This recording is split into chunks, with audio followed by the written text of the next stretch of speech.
thank you for this audience for staying so long. We've had 7 long sessions.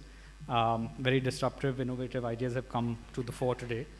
And I'm very glad that you've stayed on till the very end.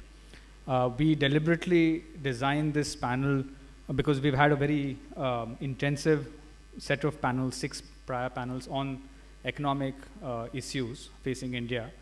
And we decided to make this panel less about economics and more about what's happening in the world today, so that we have a forward-looking approach on what India should be doing. So I just came back yesterday from Maharashtra. I was actually in my, there were a bunch of Zilla Panchayat, municipal and Panchayat polls, which Maharashtra was conducting after 6 years. So goodbye to the 3rd year of governance in any case. But one of the things I was, along with many of our other colleagues, were very pleasantly surprised to hear that many people, constituents, were actually talking about the US-India trade deal. They were talking about Venezuela. They were asking us questions as to what India is doing. Why are we not prepared for this? And they were very, of course, given it's Maharashtra, they were very worried about soya bean, sorghum, maize, and other such issues. Some of it might have been fear, perception. At that juncture, we didn't have the details of the trade deal. But I realized that partly because of social media, partly because of the fact that borders are so porous now, there's a great sensitivity to global issues now. And in that sense, it sets a very nice tone from there to here. There's no disjuncture. So very quickly, I will first give a brief introduction as to outline the broad parameters as to what are shaping global affairs and India specifically, and then I'll request each of the panelists, distinguished panelists here, to make their opening remarks on what they feel is happening in the next 2-3 minutes. And then we'll sort of take it from there. And I will, of course, keep in mind that some people did want to ask questions. I had a couple of requests from the audience when we were having tea. So I shall open it up for questions toward the end. Perhaps if everyone's on time, 15 minutes. So firstly, in the last 8-10 months, we've seen that nations are increasingly seeking re-hemispheric hegemony. They want to carve out spheres of influence. And so that's why, whether it's Venezuela, West Asia, Europe also, Africa, primordial rules of statecraft have made a comeback. Consequently, transnational institutions, treaties, and norms are being methodically circumscribed. This does not just relate to the US, there are other countries also. And there are also commitments going back to World War II, primarily with development aid, which has been drastically cut everywhere. We also know that global trade has been weaponized with sanctions on 30+ nations and tariffs on 70+ nations. Some of these sanctions and tariffs predate the Trump administration. Now, on one hand, they do impair the free movement of goods and people, that's obvious, but they're also trying to annex and secure supply lines, whether it's for rare earths, critical minerals, battery chip inputs, and so on and so forth. Now, clearly, these are designed in some sense to create the conditions of for capital accumulation. Now, on the other hand, global banking is also being weaponized. On one hand, you have the SWIFT system being weaponized. Russian oligarchs' funds were seized, an unprecedented first. The SIPS system has come up. 5,000 banks have gone into SIPS now. Then there is, of course, digital currencies. 100 nations are experimenting with them, including India. And if you read the US National Security Doctrine from November 2025, what the US is clearly doing is recalibrating for the larger strategic competition with China. Now, clearly, over the last 10 months, for whatever reasons, the economic costs of escalation have drastically reduced. And the world is hurtling towards the new world order. Now, given this, it's critical that India be prepared for this new world order. I'm not saying this. Multiple other prominent thinkers have talked about this. It's complicated by AI and so on, many other features. Given this, I think it's just fair for us to take a step back and reflectively think about what India should be doing in the next 5, 6, 10, 15, 20 years. Let's not talk about Viksit Bharat in 2047. Let's talk about at least surviving properly in the next 5 years. So I'll stop here, and I'll request one by one our esteemed panelists to make brief comments, 3-5 minutes, and then I will come back for the next round of questions. Thank you. Sir. Well, first of all, I thought you were going to correct a bit of fake news that was spread by our introducer. Maybe you're going to allow me to do that.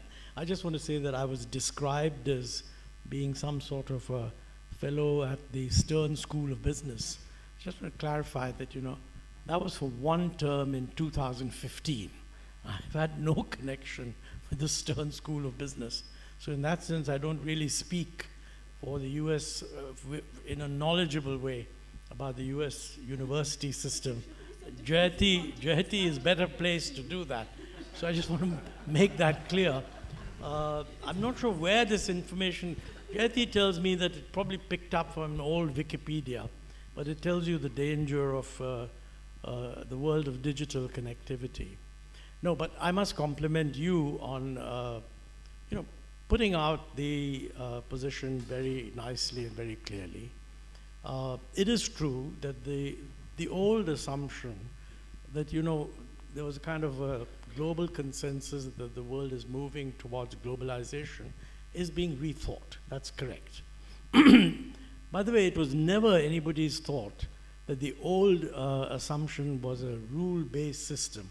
It was actually a system devised by a hegemon, that's the United States, and by and large, people thought that unless you were directly in their cross sights or crosshairs, they were a benign hegemon. So, I mean, if you happen to be Allende in Chile, you wouldn't call them a benign hegemon, but by and large, for the rest of the world, they were a benign hegemon. And I think what's happened since then is maybe the US's assumption was that globalization is going to be good for the world and good for us, and we're doing quite well, thank you, and we'll remain preeminent, thank you, and therefore it's a good system. But I mean, obviously, over time, what has happened is that the relative importance of Europe has just crashed downwards. The big change is China. I mean, US has also gone down, but a little gently. The big change is a huge increase in the relative importance of China, which of course the United States feels that they are the ones who inducted China into the system in the first place, bringing them in as a market economy and all the rest of it. Probably regretting it now. But they actually turned out to be very efficient, very competitive, and essentially carved out a huge space for themselves. And actually, we need to study how they did that, because if those of us that want to continue to grow ought to take a lesson. Because I'm not saying we can do what China did, because China is very, very different. But it's good to know what it is that worked and then to see what it will do for India. Where I disagree with what you said is that the whole world is turning away. I don't think that's true. The way I would look at it is the United States is bulldozing down the international order. I mean, that's probably a bit rude, but I think that's a fair description of what they're doing. I think the rest of the world is a bit shocked. Europe is too dependent on the United States to work out that, look, it's time for them to prove that they really are a developed group of countries. They're not behaving like that yet. But I don't think they're closing down.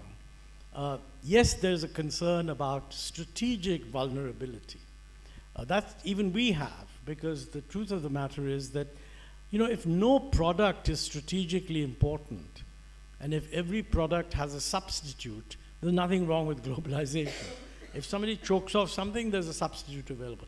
That's not the case. And in certain areas, and that really means the high-tech, all this sort of semiconductor type stuff, and the associated minerals that go with it, that's a very, very delicate system. And whoever has a chokehold can actually squeeze your throat.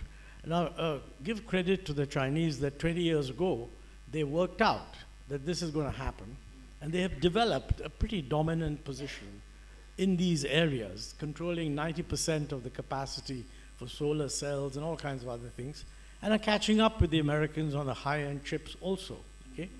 So this is making people feel that it's not just America that's concerned, but certainly we, for example, we have if you like, a troubled relation with China on the border, and we're also concerned that, if you have sensitive items, you have to define what is a sensitive item. But if you have a sensitive item that's supplied by China, then either China can choke off exports.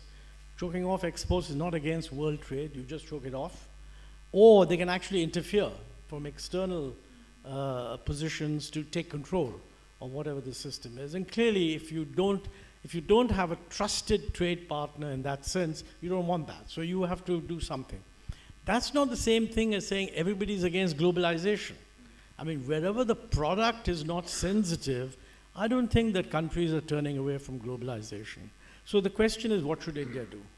And on the other hand, you've got the United States in a very, what I would call, entrepreneurial, bilateral, transactional approach. If you don't like something, I can do whatever I can with you. It's a school bully approach. We're not bound by any rules. And I can change my mind at any time. So how does India behave? Now, my view is that it would be wrong to say that what has happened justifies old-fashioned protectionism. And a lot of our industrial policy was based on old-fashioned protectionism. We didn't get rid of it as fast as we should have. We started in '91. Not everybody will agree with me, by the way, but I think we should have done much more. People may disagree. But I think what we need to do, my view would be that we should continue to open up, subject to making sure that vulnerability in sensitive areas or vis-a-vis non-trusted partners is kind of properly protected. This does mean, I don't think we can do what the US is doing, which is that we will deal with everybody the way we want, no rules, I can do whatever I want, whenever I want. I don't think we're big enough to do that. I don't know, by the way, if we were big enough, whether I would recommend doing it. I'm not sure I would, but we're not big enough to do that. So I think we need to group together with countries that want to trade according to some established rules. So personally, I think it's very good that we've signed an FTA with the UK. I think it's very good that we've signed an FTA with EU. I personally think that we should not ignore Asia, because let's face it, the center of economic gravity is shifting towards Asia. A lot of that is China. Now, it may be that we can't have an FTA with China. I don't think there'd be any support for an FTA with China right now. But there's no reason why we can't join what the other thing, that is the CPTPP. Now, this is a controversial proposition. I have on many occasions said that we should apply to join the CPTPP. Now, this thing includes all the Asian countries, more or less, except China. So if our industry says, look, we can't have free trade with China, then this is, joining CPTPP makes sense.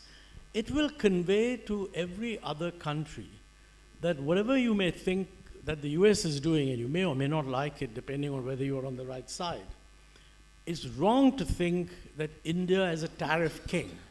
Because India actually is opening up, wants to integrate with all of you, will follow a set of rules. Now, this is subject to two other qualifiers, and then I'll shut up. I just want to provoke all of you. One of the big issues that comes up against these FTAs and so on is that they are really plurilateral type of arrangements. They are not WTO. In the old days, we used to say that all our liberalization should be under the WTO framework. Now, I regret to say, I do say it with regret, the WTO effectively has become ineffective. Its only use for us was it allowed a mechanism of appeal. If somebody did something wrong, you could appeal it. That mechanism is now dead, because the appeal meant that it went to a panel, and if the panel ruled against you, you could seek an appellate review. That appellate review process doesn't work. So you should have no problem with go to a WTO decision-making process. If you don't like it, decide to appeal, and that's the end of the story. The process will come to an end. Now, it's a separate issue whether we can reform the WTO, how do we, big issue that we should address. But these are non-WTO liberalizations. The critical thing is that they require you to do more than just tariff reduction. Historically, we've been against that. We've taken the view that all alignment of standards other than tariffs is not a trade policy issue. It should be done separately or whatever. That's again, I mean, it's just not on. Countries are now saying, look, if you want to integrate, we want to have these back-of-the-border alignments also. And I think we have to accept that. And, you know, we can argue that maybe we'll do it in a more graduated way, et cetera, et cetera, et cetera. And to some extent, by joining the FTA with the EU, we've taken that position. So I don't see why we shouldn't do it with CTPPP. So that is really what I think we have to do. It's not the world of the post-war world. It's not really the pre-Trump one world. Although, frankly, the US was slowly moving away even before Trump. I mean, Trump has just been rather brazen about it. But the point is, it is a world where you have to come clean. Do you or do you not support extensive resort to protectionism? I would say no. It's not in India's interest, and that's a controversial issue. I do agree that agriculture is different. And agriculture is different in every country. I mean, the entire history of integration of trade around the world has been based on agriculture being different. That is not to say, by the way, that our objections to all these various things on agriculture are relevant. Because, for example, one of the big issues is GM. You know, with climate change happening and the likely decline in yields, we have to address the question that are we totally opposed to any kind of GM technology increasing the productivity of Indian agriculture? Because the fact of the matter is, all the people who visit the United States quite happily are regularly consuming GM food. I don't see them coming back and getting very worried about their health. But they mobilize here, saying, no GM, it'll increase productivity, doesn't matter, just get stuck with low productivity agriculture. That's just silly. And it's unfortunate that, you know, when the agricultural people take this view, you have to look at what they're saying. What they're saying is, you are liberalizing import of some GM product from America, where the GM makes it high productivity, but you're not allowing me to do the same GM. So the real question is, should we have a sensible GM policy at home? And I mean, no, for example, Deepak Pental of the Delhi University found a high productivity mustard seed, which even the GEAC thought was all right, but many of our NGOs protested against it and went to court, and we've not released it so far. So I think this is an issue which is a little complex. Anyway, I've spoken for too long, but my idea was to say something provocative, and I hope I've done enough of that. Thank you.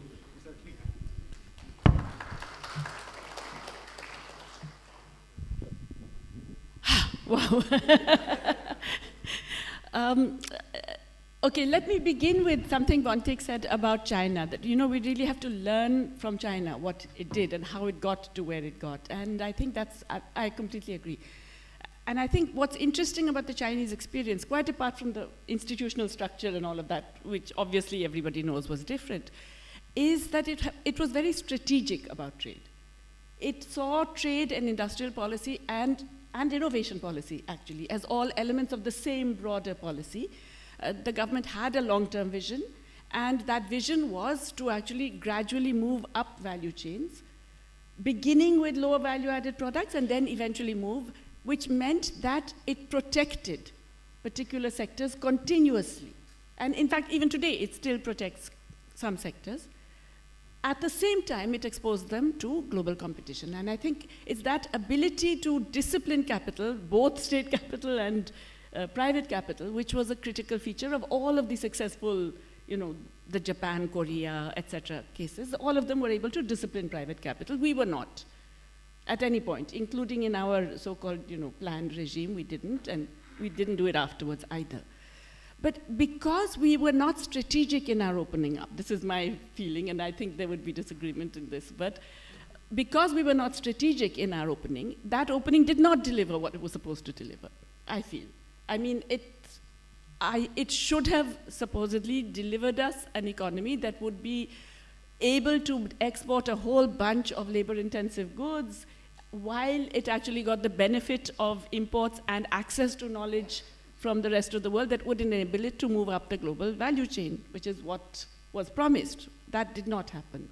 And we retain a very small industrial sector. It's actually shrunk in the last decade. And it's a high-cost sector because we don't get the economies of scale. And so the other thing I think which we do not remember about China is that a huge benefit was the economies of scale. When they enter into consumer goods markets, they're not thinking of 100,000 refrigerators. They're thinking of 10 million refrigerators. They're not thinking of so many two-wheelers. They're thinking of millions of two-wheelers, four-wheelers, BYD electric cars, whatever. That economies of scale played an absolutely crucial role in China's cost advantages over time and the push it created for technological change. And we have denied ourselves that economy of scale because we have suppressed our home market, because we have always seen wages as a cost rather than a source of internal demand. And that effort to reduce the cost to be export competitive is actually counterproductive because over time it actually reduces your ability to improve and to get the benefits of economies of scale, static and dynamic economies of scale. Okay, but that's just one broad point. That's the context in which maybe we should look at trade deals. Because again, you have to be strategic about the trade deals. And the yes, I think there is a case to be made for more trade deals. But they have to be very much thought through strategically and what we gain. We don't know the details of the the European Union trade deal yet. The little that has been leaked about intellectual property rights worries me greatly. I don't know enough about it. I'm told there is an investment clause and permitting ISDS, which again worries me hugely. So until we see those details, I would say those are not worth the benefit. I would say, okay? That there's something, because more and more these trade deals are not about trade.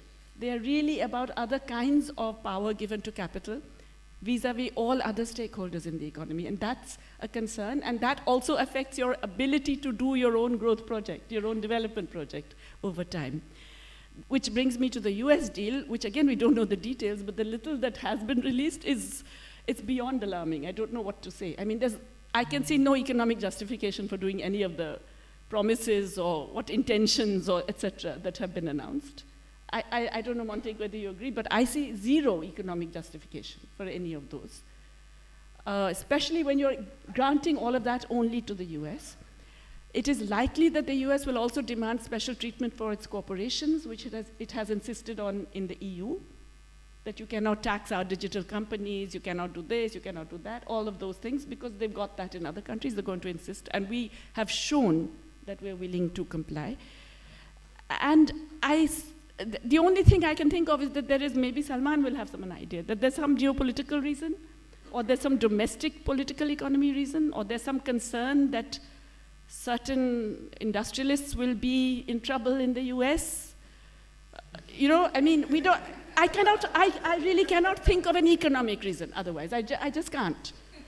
Because I do not see any gain. Now, and the other reason I'm startled is because the US Supreme Court is going to give a judgment fairly soon on whether these Trump tariffs are legal at all. So the sensible thing to do is wait. Most countries have waited. Most other countries at our level, most other BRICS countries, etc., have waited. They say, okay, let's see what happens with that. Because if they're illegal, then it's a whole different ballgame. We didn't wait, we're rushing through with this. Our exports, by the way, last year were not down. Merchandise exports increased by 2%, despite the hit from the US. Textiles, there was a big discussion on textiles and garments. I just looked at it. December data are showing that it was a 9.5% increase. So our exporters have been able to diversify. They've been able to find other markets. Why are we, very good, excellent, right? So why are we getting hysterical, saying, oh my God, we have to sign this deal or else? We can sacrifice our farmers, our small scale industries, our, everything, and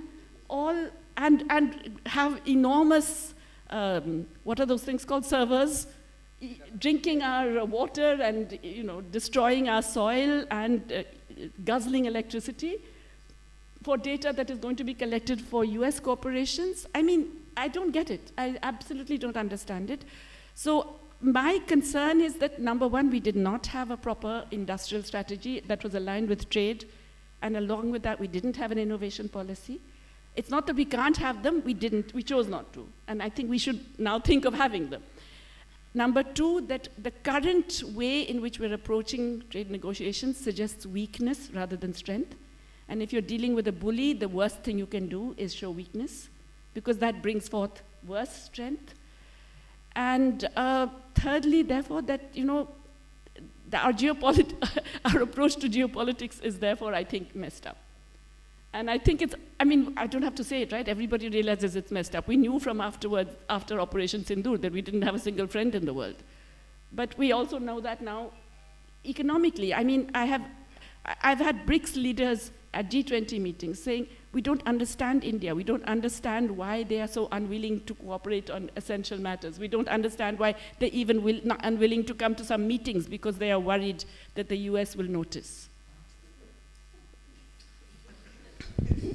I'll stop here.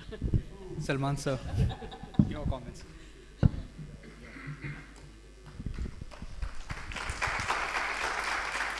Well, there you are. You get a popular response. I want to flag a few points, really. I think it's important to understand, frankly, what's happening in the US. Montek seems to have suggested that there was a movement already taking shape before Trump came, and Trump has just picked that up and begun to ride it. But it's interesting that people in the US talk about segments of 2 years. There's a midterm election coming. 4 years, fortunately, is all they have. That after 4 years, in this case, 4 years it is, not 8 years, that Trump will go. And if Trump goes, will everything remain as it is, or will it be different? In other words, are we talking about some imperatives that we have seen in the world post the war, and some imperatives that we are experiencing today, or is it largely subjective? That's one area that I want to flag. Is there an aggregate of subjective conduct across the globe which is giving a picture that suggests that there are objective movements taking place? The second point is that did we move towards globalization because there were enlightened leadership across the world, and that everybody thought that if we had multilateralism, if we have globalization, we will optimize the product and we'll optimize welfare for everybody in the world? Is that why we moved towards globalization, or is it something else? Is it based on an imperative? It wasn't just enlightened people thinking of the world and the world order moving in a particular direction, or is it that there were compulsions, there were imperatives that moved us in that direction? And if there were imperatives, then how have those imperatives changed and those compulsions been shattered for us to start reversing that process of globalization is an important question. The third area is that when you talk about China, do we know enough about China? Now, you've just said that economies of scale played a very important role. The structural arrangements the Chinese did, etc., etc. But do we know enough about the Chinese model? We were told for a long time that there was a Gujarat model, but that Gujarat model doesn't seem to have got us anywhere. Do we know enough about the China model, and will the China model get us anywhere? But when we talk about models, are we talking at two separate levels? Are we talking about leadership of countries and different from the people of those countries? Every time we speak about trade negotiation as far as India is concerned, there is an attitude, pervasive attitude of the Indian people, which seems completely different from the manner in which the government seems to be negotiating. And the moment you hear something about negotiation succeeding, there is a huge uproar in the country about what will happen to the farmer, what will happen to to the small scale and the medium scale industry, what will happen to students, what will happen to various other categories of people. So are the governments actually truly representing the aspirations of the people, or they merely give lip service to the aspirations of the people and do something which is completely different? Now, I think it's so important because you've all worked in international organizations and you've seen how the global civil servants, the global bureaucrats look at the world and try to design or redesign the world, etc. But in how much of that is there a feedback of the people of those countries? And are people of those countries different? So in other words, what is the quality of democracy that supports whatever is happening internationally? Is there a quality of democracy that is necessary and important to be able to support what is happening internationally in terms of those who are negotiating? Or if dysfunctional democracy is the basis of those negotiations, then where will those negotiations go, and will they then be sustainable? You may get whatever negotiations you get under pressure from the United States, under compulsion from European Union, etc. But will they be sustainable? The internal contradictions of negotiations with Europe, while we still are unable to take a clear position about Russia, which is a strong friend of ours and has been a time-tested friend of India. But for us to be ambiguous and move away from a reaffirmation of our friendship with Russia, despite the fact that the Russian president decides to come to India to give a signal, convey a signal that we stand by you. And within that signal is another signal saying, you must stand by us. But are we going to stand by them? Now the trouble is that we don't even have the courage to stand up and say, difficult times ahead, we have to stand by the Russians, or that we have to tell Russians as friends that you've got to find a solution to Russia-Ukraine problem, that we have to go and tell Israel as our friends that you have to find a solution to Palestine and yourself, because we cannot choose between you and Palestine, we cannot choose between Russia and Ukraine, or Russia and European Union. So these are important questions, and unfortunately, since we do not any longer discuss things even within the political echelons of our country, you see what's happening in Parliament every day. Since we do not communicate, we do not discuss, we spend times warring with each other, how do we have a comprehensive understanding of what India seeks and what India wants? I'm reminded of that movie entitled What Women Want. Right? Now, I'm not going into the details of that movie, but the fact is, what does India want? Does anybody pause to ask, what does India want? And what is real India? And how will that real India support whatever those who claim to be representing India are able to say across the world? So there are many, many things here, and I believe, is there a need for an outstanding, enlightened leadership across the globe that will piece together everything and find a global order that is going to last for 20, 30 years and provide everything that everyone desires? Or is it just something that falls together as an aggregate, not in real control of any country as such, but periodically somebody will get the upper hand and try and pull off whatever they can?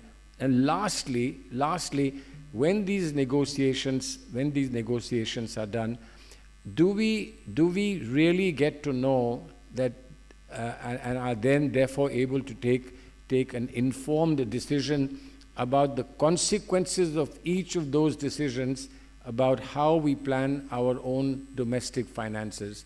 I mean, for instance, the reciprocal tariffs that are being talked about, it seems difficult to understand that reciprocal tariffs include 18% on one side and 0% on the other side.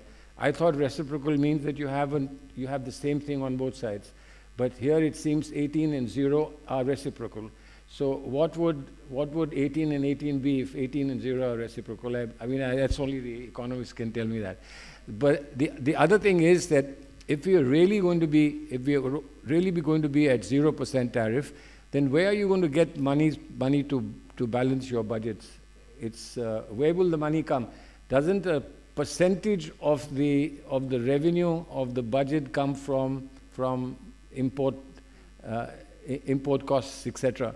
But it's an interesting thing that you could tell us, and particularly Montek, who's played around with budgets so often. Thank you very much. Thank you, sir. So I went from my right to my left. Now I'm going to start from my left to my right. So I'll start with you. So you spoke about enlightened leadership. Now I want to talk about the fact, so there's this Heritage Foundation put out this document called Project 2025. And when the US, when this kinetic action in Venezuela happened, that was talked about, and I read that document and I realized that about 50% of that document has now been implemented, sir. About 25 senior officials in the US administration are coming from organizations who backed and prepared Project 2025. The point I'm trying to make is that the right colludes globally. It has colluded, and whether it's this conservative, ECR conservative conference or the conference that Trump runs, so on and so forth. And you've had similar movements, whether it's in America. By the way, the Global South fell first, sir.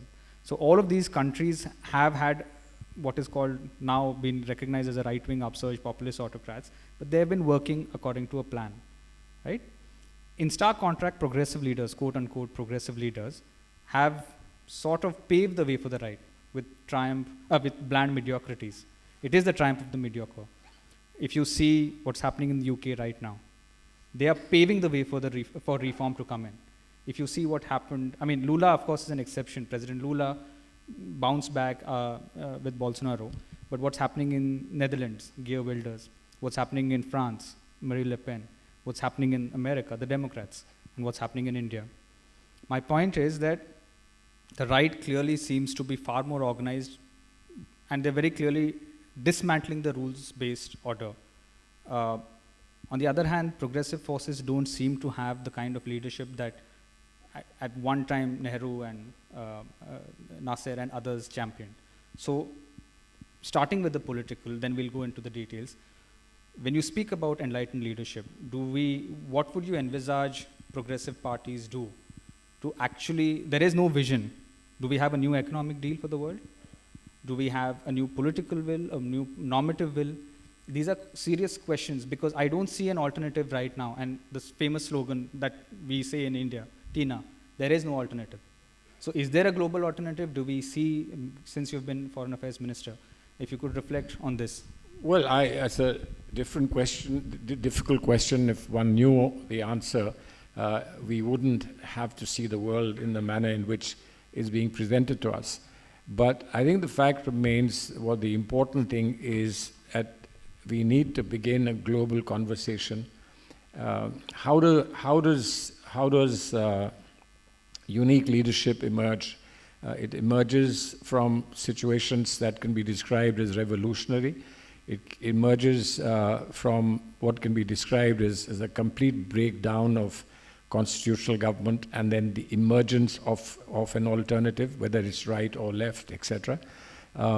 The revolutions eating their own children is something that we've grown up on. But it is imperative that there begins a greater conversation across the globe. And how does that happen? Conversations have happened in the past. They've been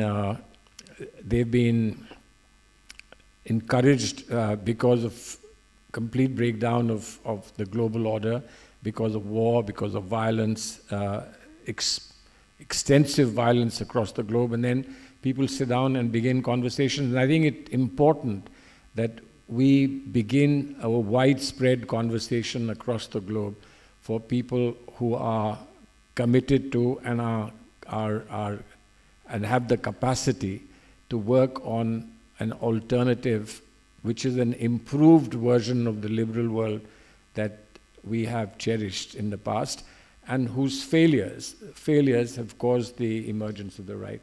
But I believe that conversation could be initiated by any country, by people from India, from people from the United States, Europe, Africa. It could be a conversation that could be initiated by anyone. But perhaps time for the spirit of Bandung to be initiated again. It'll have to be a reformatted Bandung, but I think it's important that that spirit begins, and leaders will emerge. Leaders will emerge because the DNAs have not changed. So it's only a matter of ensuring that they are noticed and they begin to talk to each other. All right. Thank you, sir. I'll come to Jayati ma'am, and I'm just going to do one round of questions, perhaps 1.5, then I'll open it up because we do want to finish in time. Ma'am, you spoke about China and you spoke about economies of scale. I remember when Montek sir was in the Planning Commission, I distinctly remember there was either it was Economist or some other magazine with India being compared to China. And there was a flurry of articles after that, presuming that India would be the democratic counter to China. Now, I'm not going to get into the software recalibration, taking from that Von Huning's software and hardware recalibration. One of my colleagues works on that very closely. But just the hardware that China has, the hardware recalibration, 3 parts to that, and what China has done and what we could do to better prepare ourselves to better insulate ourselves from global disruptions. One is their state-owned enterprises, economies of scale. When you talk about that, we, unlike what happens in China, our approach to PSUs here is to disinvest them now as possibly as a resource mobilization, which is a different argument altogether. But can we use our SOEs, our PSUs, to be more globally competitive, to actually start pursuing strategic goals, if not economic goals alone? That's my first thing. The second thing is that Indian industry, you said that we haven't been able to discipline it. Without commenting on that, Indian industry now is not investing enough into the Indian economy for various reasons. Dr. Manmohan Singh, when he was here at the last conclave that we had done, he mentioned that this was because of a lack of trust with the government. Is that the only reason why the government Indian industry is not investing into India the way it should be, or it is not innovating the way it should be, or is it some more structural problem? And the third thing is that the government is clearly going to have to be far more disruptive with the core fundamentals of our economy to better insulate and strengthen ourselves. So, for example, AI. When we are talking about data centers, for example, Rahul Gandhi spoke about this in Parliament. He said that they want to keep the data centers here. That is going to require, for example, massive energy and water. I mean, the kind of data that energy that China is producing, for example, India is nowhere near that. So this is going to eat up scarce resources, for example. We are not prepared for that. We can make commits tomorrow, day after, I can't remember, 17th, there's going to be an AI summit. It's going to be all tamasha, but what comes out of it? So my point is that how do we better prepare ourselves in these 3 sectors, at least?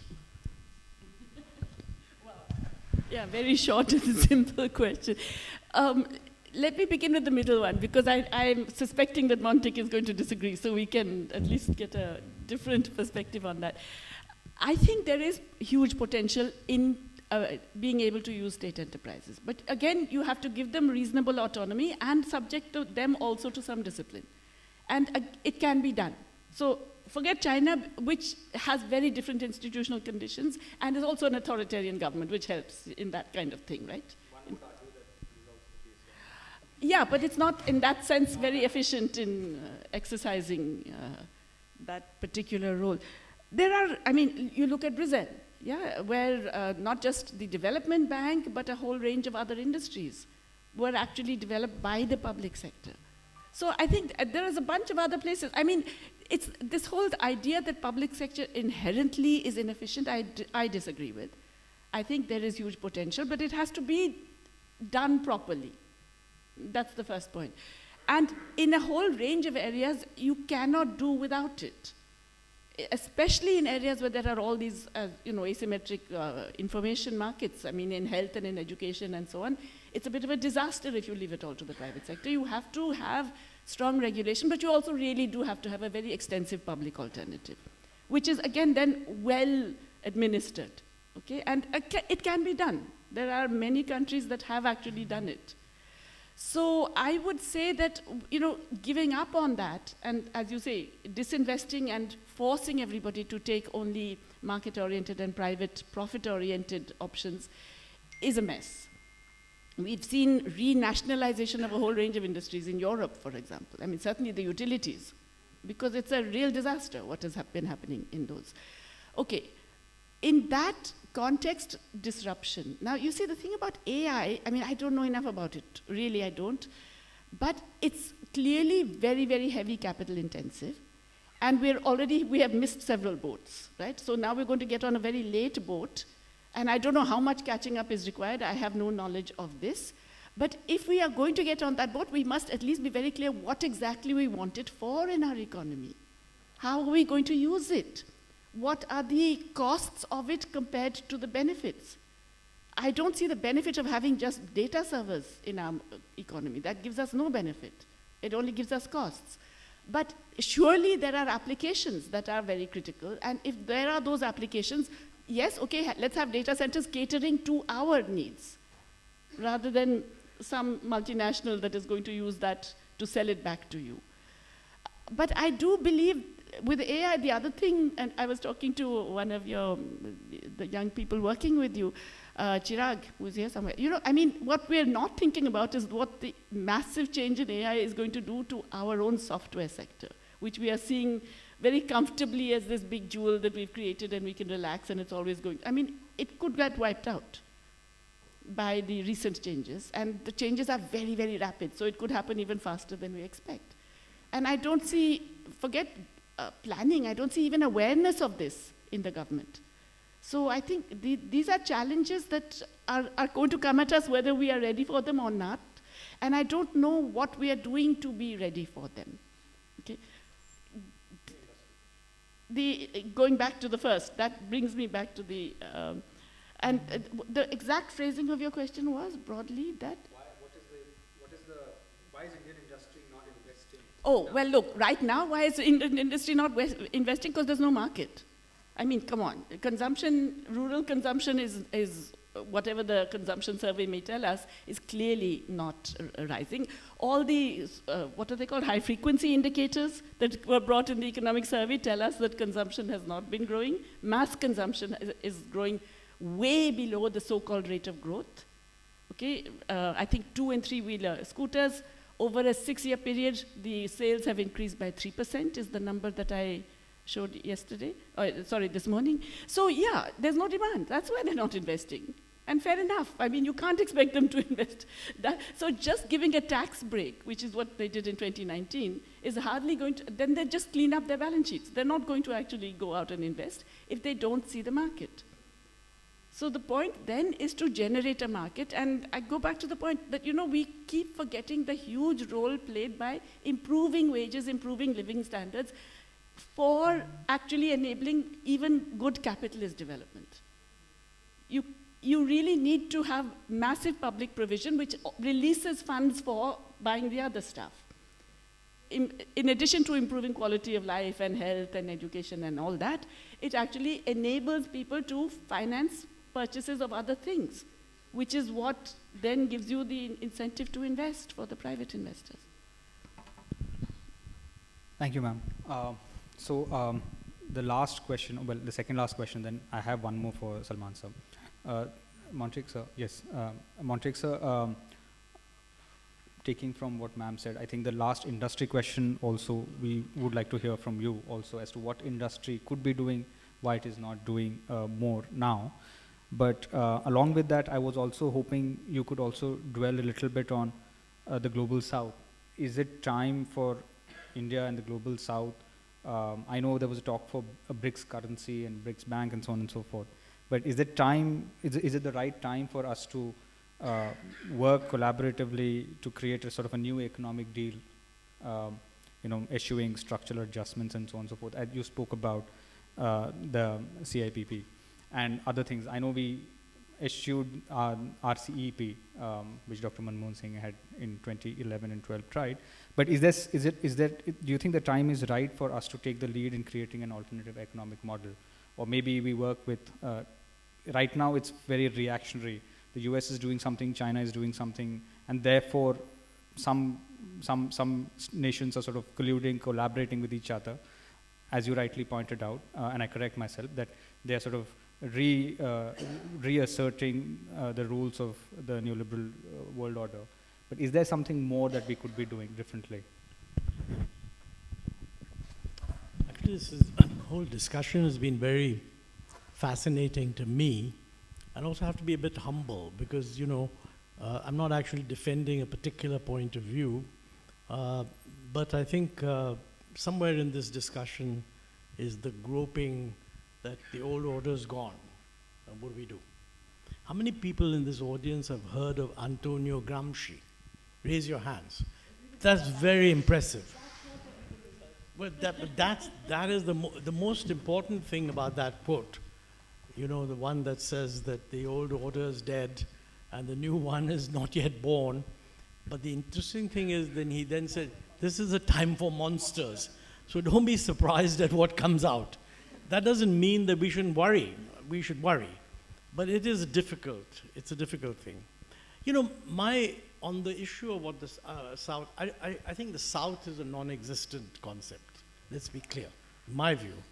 It's very important, but BRICS is not the South. BRICS is sort of a bunch of Eastern-oriented, I mean, Russia and China, and some of the more developed southern countries. It excludes hundreds of countries, well, not hundreds, but several tens of countries that want to think of themselves as the South. You know, I think we have a better chance of thinking hard about what Mark Carney, the Canadian Prime Minister, said in Davos. In my view, it was the best speech in Davos ever. Because most Davos speeches are curated in the sense that just as, I'm sorry to use a women's example, but just as you have this idea of women wearing designer gowns and turning up, all these men turn up with designer speeches. Nowadays, they're all written by ChatGPT, so you know you don't have to worry. They just say the same thing and so produce the stuff. But Carney is the only one who said something that's different. And basically, what Carney was saying is, look, the US has taken leave, I mean, I'm not saying off its senses, but taken leave to do its own thing. It's time for what he called the middle powers. Now, who is a middle power? Some people in India get very upset if you describe ourselves as a middle power. And then we invoke the 1.4 billion to say, well, you know, we're not a middle power. But then somebody else says, but you know, you may have 1.4 billion, but you only got 3% of world GDP. That doesn't add up to very much. So we'll be a part of we're non-superpowers. Let's put it, we're serious non-superpowers. And I think what Carney said is that all of us need to get together and basically give out a collective message that we are in favor of rule-based trade, which the US is not in favor of, and they have quite publicly said that this is all nonsense. But if the rest of us can agree, then we would have a series of blocks which are doing trade on what I would call a sensible basis, okay? Now that has to be negotiated, there'll be terms, YEVO, etc. On the RCEP, it's not RCEP that's relevant because RCEP didn't have too many of the developed countries, but CPTPP is relevant. And I'm categorically of the view that we should say that we want to join CPTPP. How many people here agree with that? Raise your hands, those who want to join CPTPP. None. Well, you know, this is what I like. I mean, we need to have congratulations. Welcome. No, I think we should get to serious. I'm truly worried. By the way, are all of you in favor of the EU FTA? No. Anyone in favor of the UK FTA? That's a very good point, I think. But you know, then but I tell you, it's useless to talking to a group if you don't have a feel of what the group is thinking about. I feel that this group is seriously underestimating India's role in joining trading groups. Now, I think you should vote me out of the House on the grounds this is an unacceptable proposition, or we should seriously discuss it. Because frankly, what have we done? We have signed the UK FTA. As Jyoti rightly says, we don't know the full detail, that most people know roughly. We've signed an EU FTA. Again, we don't know the full details, but roughly we know. We've signed a lot of chut little FTAs which don't matter. That's okay. I'm saying we should go further and sign the CPTPP. There is no chance of signing an FTA with the US, although in my view, if the US was willing to do it, we should welcome them. So that's what Mark Carney is saying.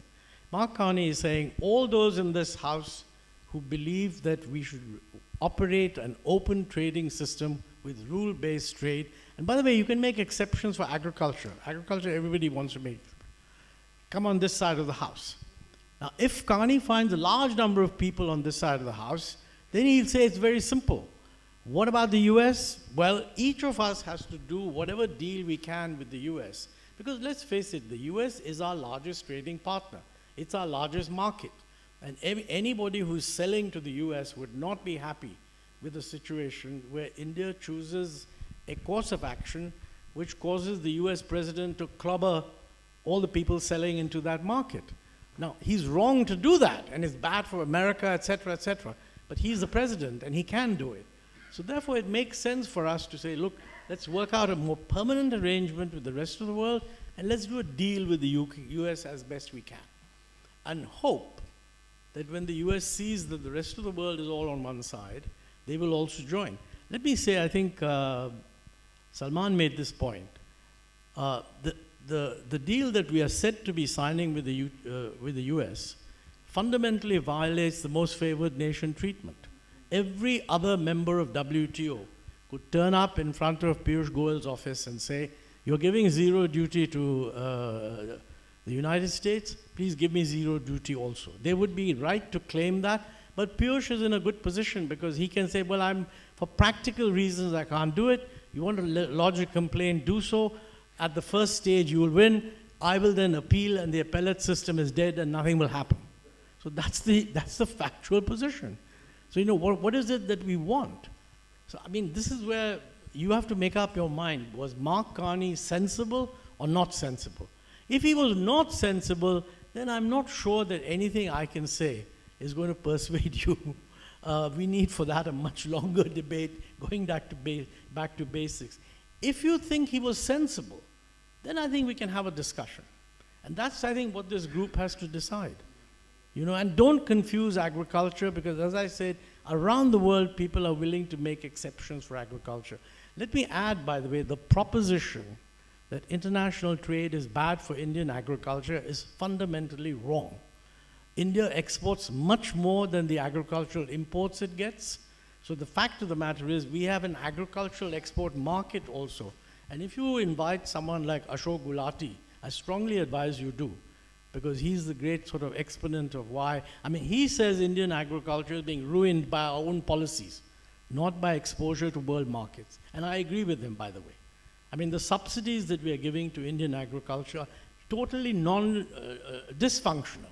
If we spend the same amount of money increasing farmer productivity, we would be much better off. But then that's a controversial statement too. Thank you.